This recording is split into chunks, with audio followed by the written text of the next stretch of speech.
Welcome back, it's GT Thomas here, and we are going through the 9 thought experiments from my album I Am a Highlighter Pen, and this week we are looking at track 7, Magic. The pair of lenses that I was given a whirl on track 7 is this. What if I didn't have to understand every single step involved in my success in order for me to be successful?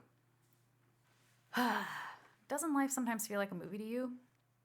Where the main character, you, are going along minding your own business, pursuing your goals, but it feels like striving? You have the grating, itching urge to know the answer to the question, how? How do I get closer to the things that I want? It's like you're trying to read ahead in the script. But what if you didn't have to know how, and your success would come anyway? When I step back a little further and look at what's going on with a movie, as in a motion picture, here's what I see. Even though it's actually a series of still frames spaced out by missing information, we have the experience of continuity while we go through it. How is that possible? So cool. Well, it's because the gaps are immaterial. As long as the frames are of some consistent interval and tempo, the story is successfully conveyed. You know, I wrote Magic in a moment of surrender and wonder, asking, what if my urge to know how, to fill in the gaps in the information, is actually slowing me down from just receiving the stuff that I want? And that stuff that I want is trying to get to me by methods that don't depend on my understanding. Do I actually care how? I just want to trust that my success can happen without me having to be in control every step of the way. What followed was a series of thoughts about animation. It felt like an invitation to be gracefully illustrated, like a fluid dance instead of a bad rendition of the robot. And not but moments later did I realize that what makes those missing frames work for gracefully illustrated animation is that consistency of interval and tempo. Consistency is way more important than knowing how. That's the playground for graceful magic, and that's where I would rather hang out.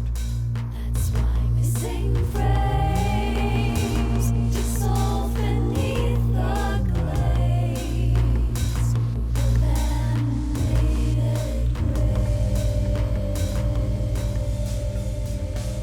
To close this episode out, I want to try something a little different. What it is a meditation for magic.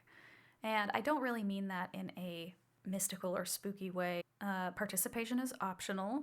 You can listen to it once and then maybe come back and try it after you've listened to it. Just make sure you're comfortable with it. Here's how it works. It's a meditation for magic.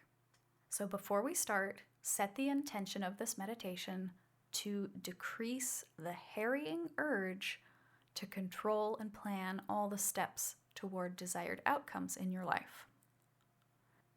Your intention is to decrease that urge in order to create a welcoming landing place for marvelous things to happen for you that you never could have planned or anticipated. Letting your shoulders relax, start by asking, what if I didn't need to know how? Take 3 deep but comfortable breaths.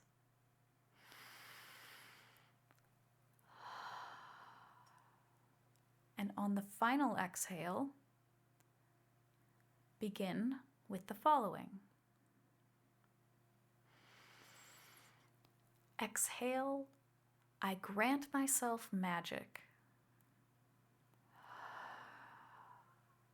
Inhale, I receive magic.